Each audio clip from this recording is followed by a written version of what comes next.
मेरे अभिन्न मित्रों, नमस्कार।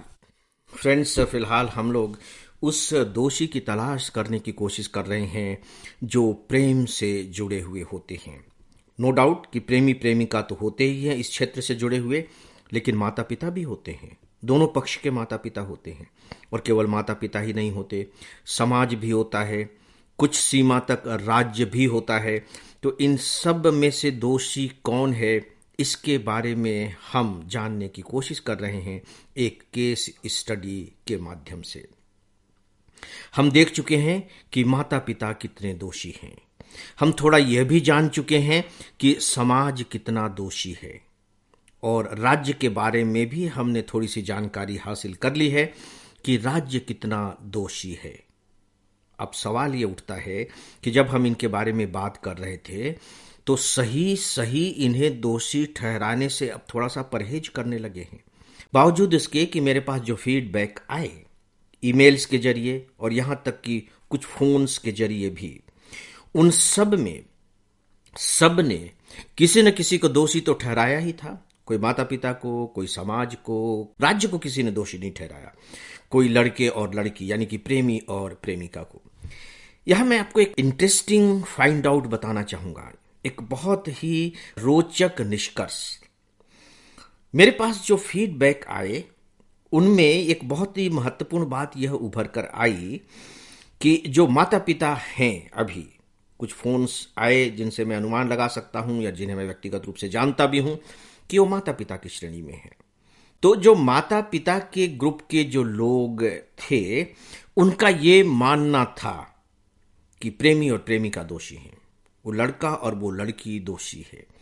लड़के को मेहनत करनी चाहिए थी, और अगर वो मेहनत करके किसी अच्छी नौकरी में आ जाता तो स्वाभाविक है कि फिर वो लड़की से शादी कर सकता था, और हो सकता है कि माता पिता ही, लड़की के माता पिता और लड़के के माता पिता भी स्वीकार कर लेते कि भाई ठीक है, चलो अब तो तुम सेटल हो गए हो, शादी कर लो। हो सकता है, लेकिन लड़के ने ऐसा नहीं किया।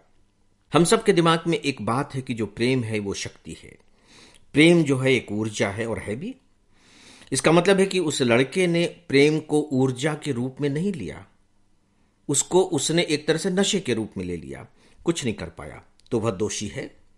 लड़की भी दोषी है, क्योंकि उसको मालूम था कि भाई मेरे माता पिता इस रिश्ते को स्वीकार नहीं करेंगे, तो उसने प्रेम किया ही क्यों। तो नो डाउट कि लगता है कि बिल्कुल लड़की दोषी है। समाज दोषी है। उसमें प्रॉब्लम ही क्या है भाई कि अगर आप अंतरजातीय विवाह को स्वीकार कर लेते हैं, और अब तो समाज बहुत खुला हुआ हो गया है, आप देखिए अब पहले जैसी कठोरता नहीं रह गई है, तो समाज भी कहीं ना कहीं दोषी है कि भाई जब लड़के और लड़की आपस में चाह रहे हैं, एक दूसरे को कह रहे हैं कि हम एक दूसरे के बिना नहीं रह सकते, दोनों की चाहत इतनी गहरी है, तो कर दो शादी, क्या फर्क पड़ता है। तो समाज दोषी है। कुछ लोगों ने माता पिता को दोषी कहा। मैं जानबूझ करके रिपीट कर रहा हूं, क्योंकि तभी हम सही निष्कर्ष तक पहुंच पाएंगे। माता पिता क्यों दोषी हैं कि वो समाज का विरोध करने की हिम्मत नहीं जुटा पा रहे। भैया, लड़का आपकी है, लड़की आपकी है, आप फैसला करो कि आप अपने लड़के और लड़के को दुखी देखना चाहते हो या सुखी देखना चाहते हो। यदि आप अपने संतान के शुभचिंतक हो, उनको सुखी देखना चाहते हो, तो शादी कर दो।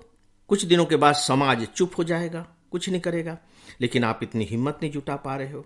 तो दोस्तों, इस तरह के बहुत सारे फीडबैक आए, और मजेदार बात यह है कि जितने माता पिता नुमा फीडबैक थे वो सब लड़के और लड़की को दोषी ठहरा रहे थे, और जितने भी यंग लोग थे जो आईएएस की तैयारी कर रहे हैं, स्टेट सिविल सर्विस की तैयारी कर रहे हैं, वो समाज को दोषी ठहरा रहे थे और माता पिता को दोषी ठहरा रहे थे। ये बहुत इंटरेस्टिंग निष्कर्ष है। यानी कि जो माता पिता हैं वो माता पिता का बचाव कर रहे हैं, और जो यंग लोग हैं वो यंग का बचाव कर रहे हैं।